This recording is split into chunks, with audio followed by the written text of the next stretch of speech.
নতুনদের জন্য ছোট্ট একটা পরামর্শ দিব। আর সেই পরামর্শটা হলো, প্রথমেই আপনারা একাধিক পেজ খুলবেন না। প্রথমে একটা পেজ দিয়ে কাজ করা শুরু করুন, ওইটাতে সাকসেসফুল হন। তারপরে আস্তে আস্তে অনেকগুলা পেজ খুলতে পারবেন, কাজ করতে পারবেন।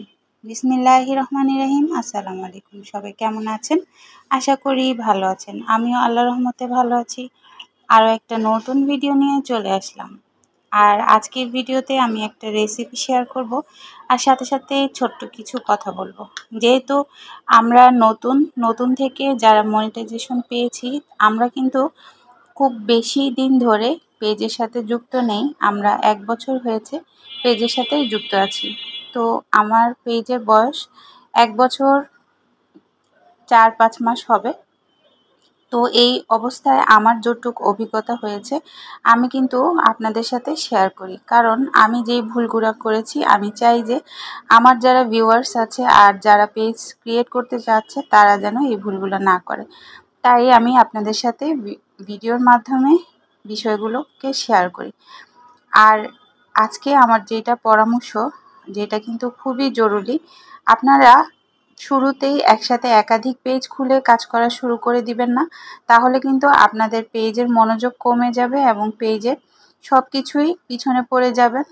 আর এই জন্য বলছি যে পেজ যখন খুলবেন, যেটা দিয়ে কাজ করা শুরু করবেন সেটাই খুব ভালো করে কাজ করবেন এবং সেটাতেই সফলতা অর্জন করবেন।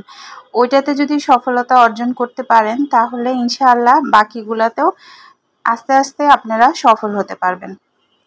আর এই যে আমি একটা পিঠা বানাতে আপনাদের সাথে ভিডিওটা শেয়ার করেছি। এটা একটা সুন্দর মজার পিঠা, যেটা কিনা নোয়াখালীতে আমরা এটা সুজির পিঠা বলি, আর এটা আপনারা কোথায় কি বলেন আমি জানি না। তো এটাকে একটু ডিজাইন করে দিচ্ছি। তো আমি কিন্তু আরেকবার বানিয়েছি, এটা গোল করেই বানিয়েছি, কিন্তু এবার একটু ডোনাটের মতো করে বানাতে চাচ্ছি, কারণ মেয়ে যখন খাবে তখন কিন্তু সুন্দর না হলে সে খেতে চায় না, বলে যে কি বানিয়েছো মা। এই জন্য একটু সুন্দর করার চেষ্টা করছি। এর মধ্যে আমি আবার কিছু কালারও মিলিয়েছি, কতগুলো একটু কালার করে করব যেন একটু দেখতে সুন্দর লাগে, খেতেও ভালো লাগে। এগুলো কিন্তু খেতে অনেক মজা, বিস্কুটের মতো হয়। আর এগুলো কিন্তু যে কোনো শেপ আপনি দিতে পারেন, বাচ্চাদের পছন্দ হবে আর খেতে যাবে। বাচ্চারা কিন্তু এটা বিস্কুটের মতো করে অনেকগুলো খেয়ে ফেলবে।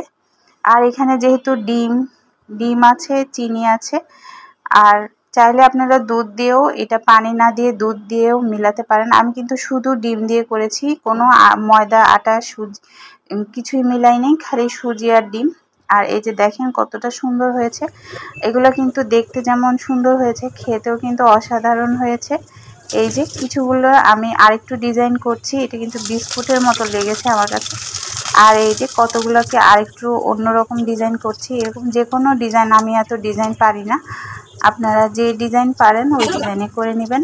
আর নতুনদের জন্য যেই কথাটা বললাম অবশ্যই মাথায় রেখে কাজ করবেন। ভালো লাগলে ভিডিওটা ফলো করে রাখবেন, আর যদি ইউটিউব থেকে দেখেন অবশ্যই সাবস্ক্রাইব করে রাখবেন। আর এই যে এভাবে করে আমি সবগুলা পিঠা ভেজে ফেলছি। একটু খেয়াল করে ভাজতে হবে যেন পুড়ে না যায়। তো আমি একটু অন্যদিকে খেয়াল ছিল, 2-1টা পুড়ে গেছে। তো পুড়ে গেলেও মজাই লাগে, বিস্কুটের মতো লাগে, মচমচে। আর এই যে কালারগুলো কিন্তু অনেক সুন্দর হয়েছে। তো আমার ভিডিও যদি ভালো লাগে পাশে থাকবেন লাইক কমেন্ট করে।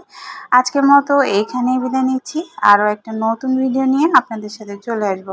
আল্লাহ হাফিজ। আসসালামু আলাইকুম।